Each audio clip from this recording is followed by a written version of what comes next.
9h-11h, la vie en bleu.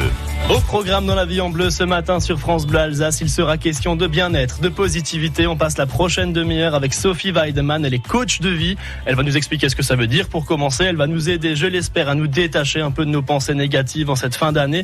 Les bons conseils de Sophie Weidemann ce matin sur France Bleu Alsace. Sophie, bonjour.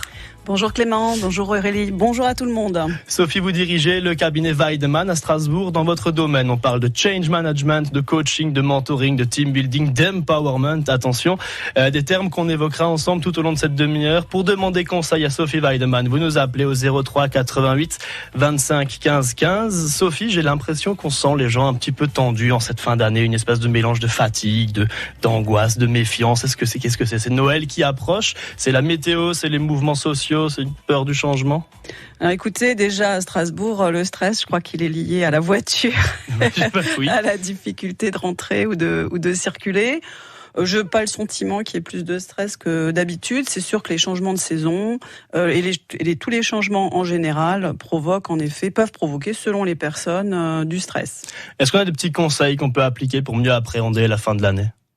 Oui, écoutez, je pense qu'il faut faire attention à soi, c'est-à-dire qu'on a quand même, depuis septembre, tout le monde a été dans la course, que ce soit les professionnels qui ont des enfants, que ce soit des professionnels sans enfants. Je veux dire, il y a effectivement toute une saison qui vient de se passer avec beaucoup de changements de temps. Et effectivement, on a tendance à oublier dans notre société, puisqu'on est un peu une société déconnectée du réel, par des tas de moyens, on a un petit peu tendance à oublier que notre corps, il réagit à tout ça. Est-ce qu'on peut imaginer que c'est peut-être un manque de routine qui nous fait être un petit peu angoissés comme ça en permanence ? Alors oui, effectivement, la routine, c'est important. On oublie que l'être humain, encore une fois, c'est un être vivant, donc organique. Et finalement, il fonctionne un peu comme un arbre. C'est-à-dire que finalement, un arbre, pour être bien, il faut qu'il fasse des racines. Et donc, nous, on se rend pas bien compte, mais par exemple, il y a une chose qu'on ne sait pas, c'est dans les changements, le changement le plus traumatisant après un deuil, c'est le déménagement. Comment ça ? C'est-à-dire le fait de déménager, c'est ce qui est le plus stressant pour les personnes, statistiquement, juste après un deuil. C'est-à-dire le fait de perdre son travail, de perdre son conjoint, etc., ça vient après. Le premier choc, c'est vraiment le déménagement, parce qu'effectivement, on doit se déraciner, avec tout ce que ça veut dire, la fatigue, le stress, les oublis. Enfin, le stress, c'est trop d'informations à la fois, trop de pression à la fois. Et après, il faut se réenraciner, reprendre des habitudes. Et vous avez absolument raison. C'est en fait, on se rend pas bien compte, mais on a pas mal de routines. Et ces routines, ce sont comme des références sur la route tous les jours, qui nous rassurent, qui se placent autour de nous comme des repères. Et en fait, quand on perd ces repères, alors ça dépend des personnes. Il y a des personnes qui adorent ça, ça les fatigue, mais ça les booste. Ouais. Mais pour beaucoup de monde, ça plus le temps, plus etc., ça fatigue. Et donc, on est beaucoup moins résistant au stress et aux maladies. En fait, la routine, c'est autant d'aspects qui libèrent notre cerveau quand on n'a pas besoin de penser à ce qu'on fait tant que c'est routinier. Oui, le cerveau, mais le corps aussi, parce que le corps a des mémoires et il se place dans son environnement d'une certaine manière. Et donc, effectivement, si le corps, il a ses repères, c'est vraiment, là, tout à l'heure, je parlais des arbres, mais les animaux, c'est pareil, ils ont besoin, les chiens, ils ont besoin de faire pipi dans certains coins. Bien sûr. Nous, on a nos habitudes, on a notre environnement, et c'est rassurant. Et ça nous permet effectivement d'avoir une base, un endroit de retrait, de repli qui nous permet ensuite éventuellement ou de prendre des risques ou d'absorber, d'encaisser éventuellement le stress extérieur. Et on peut imaginer que les leviers qui nous font nous sentir bien au quotidien se situent alors aussi bien au niveau psychologique qu'au niveau physique. On peut dire assez simplement un esprit sain dans un corps sain en fait. Alors oui. Mais je me méfie un peu des trucs.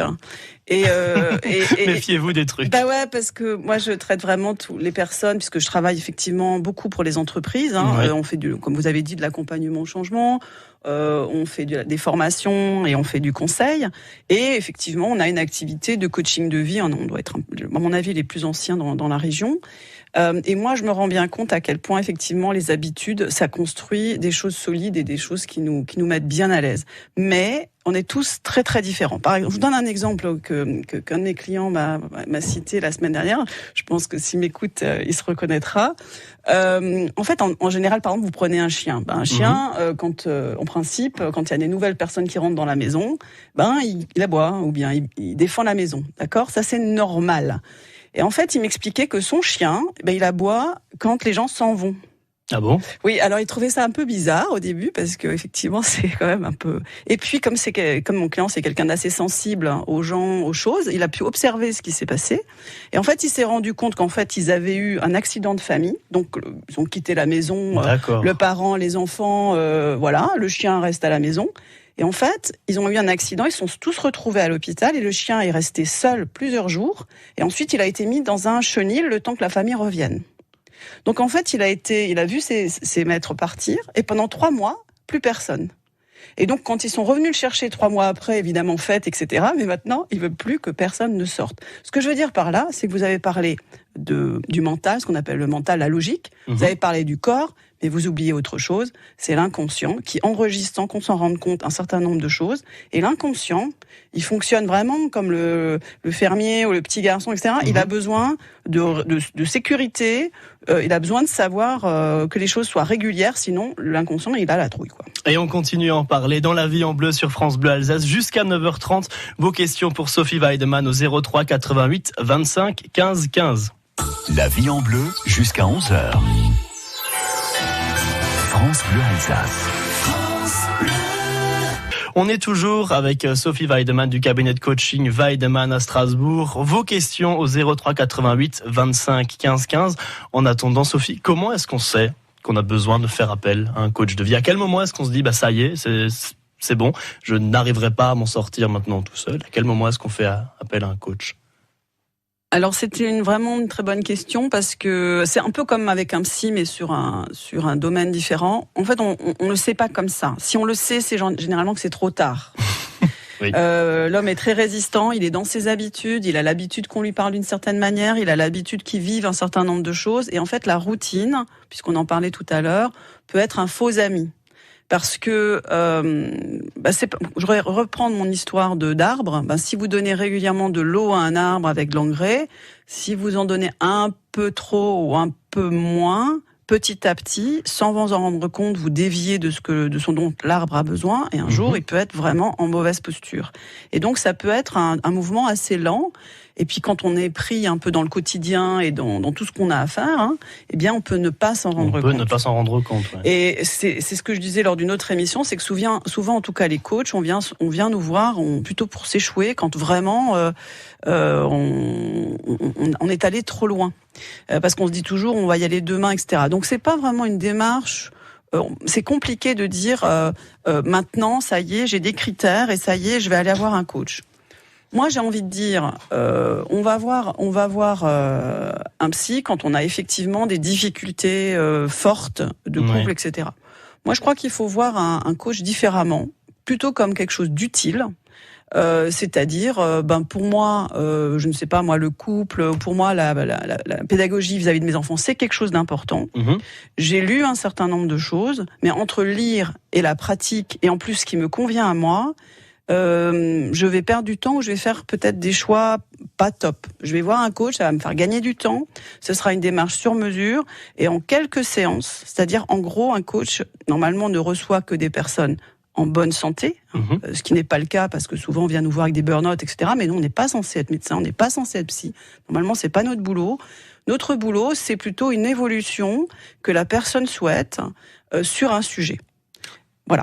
Et alors, vous intervenez aussi bien au niveau individuel, des gens qui viennent vous voir, comme vous le disiez, mais également au niveau de groupe, vous intervenez beaucoup en entreprise, je crois. Absolument, c'est quand même, aujourd'hui, on a commencé sur du coaching de vie, encore une fois, on a une très grosse expérience là-dessus, on fait même de la thérapie, on fait beaucoup de choses, Mais aujourd'hui, l'entreprise s'est fortement développée. Donc finalement, ça devient, même si c'est encore une activité importante, ça devient une activité très secondaire.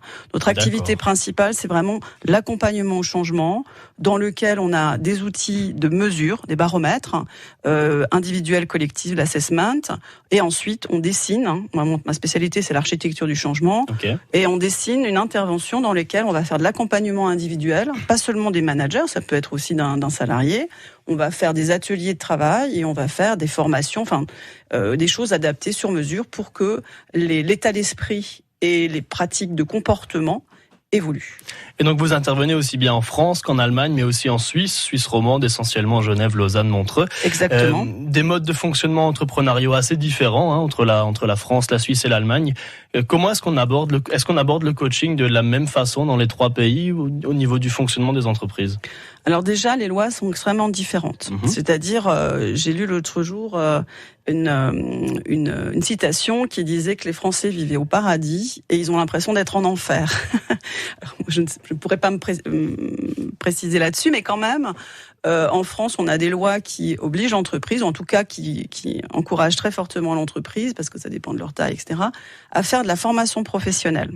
Alors on peut l'utiliser, cette formation professionnelle, sur des problématiques de métier, ou de langue, ou des choses comme ça.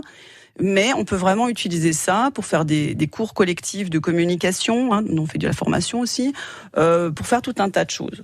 Et globalement, du coup, effectivement, la France a l'habitude de savoir, on peut la critiquer autant qu'on veut. Moi, je travaille beaucoup avec des grands groupes, mais pas que. Il y a vraiment un état d'esprit en France où c'est normal d'accompagner les personnes au niveau de leur évolution personnelle. Alors, c'est aussi le cas en Allemagne, différemment. Les Allemands, ils vont choisir ou pas de faire grandir leurs salariés, et une fois qu'ils ont décidé de le faire, ils mettent l'argent sur la table, ils mettent ce qu'il faut. Alors qu'en France, à contrario, on a l'habitude de le faire, mais on est toujours en train de chercher du budget parce que est-ce que c'est important ou pas.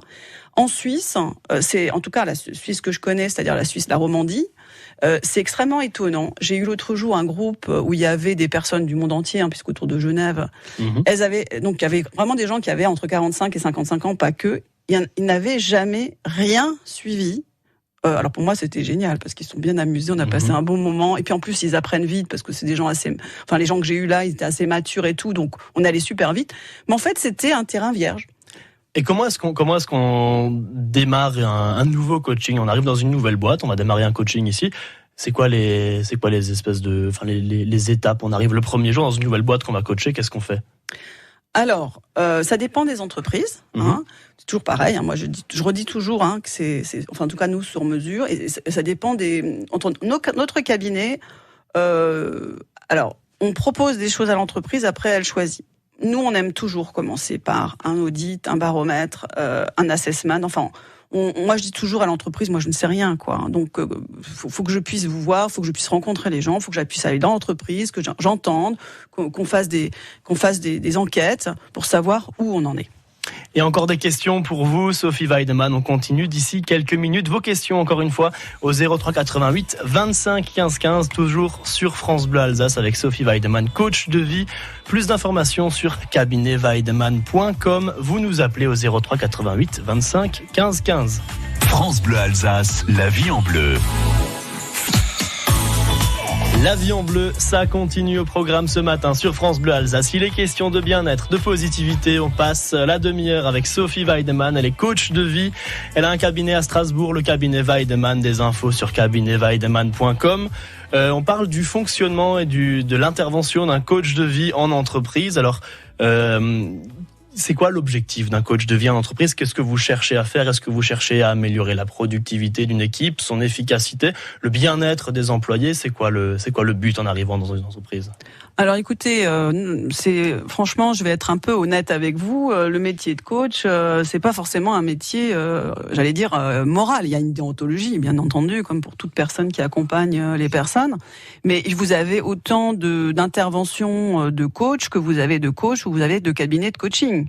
On peut accompagner un salarié parce que l'entreprise vous a demandé de lui faire comprendre avec tact que ce serait bien qu'il parte. On peut tout faire, ça peut être un outil de manipulation. Alors nous, au cabinet Weidemann, ce qui nous intéresse, c'est deux choses, c'est l'efficacité et l'humain. Ou alors, l'humain et l'efficacité, je n'ai pas de priorité. Donc nous, on n'a jamais eu à faire d'outplacement, et j'en ferai jamais. Outplacement, c'est le fait d'accompagner les personnes, il faut en virer 100, quoi, hein, salut, et puis on va t'accompagner, on va te donner des sous pour t'expliquer comment est-ce que tu vas puis ça va nous donner bonne conscience. Je devrais arrêter, je suis politiquement incorrect là. Mais... On fait appel à des coachs pour expliquer ça à des salariés. Écoutez, ça peut faire partie, pas directement, mais ça fait pas, enfin voilà, on peut faire beaucoup de choses, vous savez, l'être humain peut faire beaucoup de choses. Bien sûr. En tout cas, nous là-dessus, c'est pas notre positionnement. Et puis bon, vous savez, ça, je vais dire, j'ai l'air un peu dur comme ça, mais si vous voulez, il y a peut-être aussi des coachs qui ont démarré avec beaucoup d'idéalisme, et puis à un moment donné, ils doivent manger, on leur propose un truc comme ça, ils le font. Je vais pas non plus maintenant. Nous, on n'a jamais eu à le faire, et puis comme on va bien, de toute façon, moi, même si j'allais pas bien, je le ferais pas, c'est pas mon truc. Moi, je veux dire, j'essaye toujours de faire de la médiation, j'essaye toujours de faire avancer, et donc dans nos interventions, il y a toujours un bénéfice humain. Individuel, collectif, ça ne se discute pas. De toute façon, les entreprises qui en ont absolument rien à faire de leurs salariés ne feront pas appel à nous parce que ils vont, en tout cas à nous, ils vont perdre leur temps. Donc il y a aussi une rencontre, comme dans un couple. Quand on nous choisit nous, c'est qu'on a effectivement envie de respecter les gens et de les rendre plus efficaces. Ce qui fait, je veux dire, à partir du moment où la personne est plus efficace. Elle peut mieux communiquer, elle peut mieux s'organiser, etc. Automatiquement, j'espère, enfin c'est notre but, elle sera mieux dans sa peau et les équipes auront une meilleure ambiance. Ça, c'est notre façon de travailler. On a parlé objectif, Sophie, on va parler résultats d'ici quelques minutes. D'ici là, un peu de musique. Vous nous appelez toujours au 03 88 25 15 15. France Bleu Alsace, la vie en bleu. Ce matin, on est toujours avec Sophie Weidemann, cabinet de coaching Weidemann à Strasbourg. On parle de bien-être, de positivité. On a expliqué un petit peu le changement, le fonctionnement, du travail d'un coach de vie, notamment des interventions en entreprise. Est-ce qu'on peut, Sophie, réellement changer une équipe ? Est-ce qu'on peut vraiment faire évoluer, changer les gens ? Ou est-ce que les gens sont vraiment fixés à leur caractère, à leur... Alors, c'est une question qu'on me pose en effet très souvent, c'est-à-dire les personnes confondent le comportement et le caractère. Et même le caractère, c'est quelque chose qui en grande partie est construit. C'est-à-dire que quand vous naissez, selon la partie de la planète où vous arrivez, selon si vous êtes orphelin, si vous êtes dans une famille, selon que vous soyez en sécurité ou pas, selon tout ce qui vous arrive, là où vous avez été à l'école, vos copains, enfin tout ce qui va vous arriver jusqu'à l'âge adulte, vous allez être pétri, comme une pâte qu'on construit, et ça va faire de vous un individu unique qui va pouvoir s'entendre naturellement avec certaines personnes et moins avec d'autres, qui va pouvoir réagir mieux ou moins bien à certaines situations, etc. Et donc dans tout ça, il y a toute une partie qui est effectivement intrinsèque à la personne, qu'on ne peut pas changer et que je ne veux pas changer parce que déontologiquement, je trouve ça inadmissible. Bien sûr. Ce n'est pas du tout. On est très très attaché à la déontologie chez nous. Je fais beaucoup de recherches sur le sens des choses, etc. Et mes collègues aussi, et on est très attentifs. Alors, c'est pas toujours parfait, mais vraiment, en tout cas, notre intention va dans ce sens. Mais le comportement n'est pas la personne. Le comportement, ça s'apprend. Comment je m'adresse aux personnes. Par exemple, je vous donne un exemple. Quelqu'un qui a été ingénieur ou technicien qui devient manager, en tant qu'ingénieur, il va avoir de se comporter avec ses collègues d'une certaine manière. Par contre, en tant que manager, on va par exemple lui dire, en tant qu'ingénieur, il faut pas que t'aies trop faut pas trop que tu t'aies d'idées, il faut que tu fasses ce qu'on te dit, que tu sois exécutant. Et en tant que manager, il faut qu'il change les choses. Alors il va me dire, mais je vais jusqu'où ? Est-ce qu'il faut que je sois cassant, pas cassant ? Enfin, alors ils vont faire ça comme ils peuvent. Et donc, quand on peut nous les accompagner au moment des prises de poste, c'est génial parce que on va pouvoir faire du sur-mesure avec le caractère de la personne, l'état d'esprit de l'entreprise, l'équipe qu'il a, et on va lui apprendre à communiquer de la bonne manière. Aujourd'hui, on va plus dans des managements collaboratifs. Il faut vraiment que les salariés puissent avoir de l'espace pour s'exprimer, qu'on puisse profiter de tout ce que les êtres humains puissent apporter, du bas vers le haut et du haut vers le bas. Donc ça s'apprend. C'est pas facile d'arriver, par exemple, dans une réunion d'équipe, jusqu'où je pose des questions, jusqu'où je suis directive, jusqu'où c'est trop directif, ça y est, je fais de l'autorité, mais en même temps on me demande des résultats. Donc tout ça, ce sont des techniques. Et c'est pareil pour communiquer avec les collègues. Moi, dans mes entreprises, j'ai parfois des gens qui sont très agressifs ou qui râlent beaucoup, etc. Ben souvent, ils font ça parce qu'ils n'ont pas trouvé un autre moyen. Alors, il y a des gens désagréables, hein, bien sûr. Mais globalement, moi, je pars toujours, je suis un peu idéaliste, je pars du principe que toutes ces personnes, c'est des gens bien et que je peux les aider, je peux les faire progresser. Et donc, quelqu'un qui est tout le temps agressif ou tout le temps râleur, parfois, c'est des gens qu'on ne peut pas changer parce qu'ils sont butés et bornés, ou pas assez intelligents. Mais très souvent, c'est pas le cas. Très souvent, c'est des gens qui n'ont pas trouvé un autre moyen d'avoir des bonnes relations avec les autres et d'obtenir ce qu'ils veulent, c'est-à-dire des réponses à leurs questions, c'est-à-dire être respectés, etc. Et tout ça, ça fait beaucoup de changements. On a besoin de vous contacter, Sophie, aussi bien au niveau individuel qu'au niveau d'une entreprise. Comment est-ce qu'on fait ? Alors, nous avons un point d'accueil, comme tous les cabinets. Donc, sur le site internet, vous avez l'adresse du cabinet qui est donc, je crois, accueil@cabinet Weidemann. Vous pouvez me le accueil@cabinet Weidemann avec 2n.com. Voilà, et puis nous avons un numéro de téléphone d'accueil que je ne connais pas par cœur. Qui est le 06 06 48 20 54. Mais tout ça, on le retrouvera de toute façon. Clément, je crois que je vais vous embaucher. C'est vrai ? Merci beaucoup, c'était super intéressant, super enrichissant. On a appris plein de trucs. On peut tout réécouter sur francebleu.fr. Super. Vous pourrez réécouter en rentrant si vous voulez. Merci beaucoup, bonne journée à tous. À une prochaine, très bonne journée.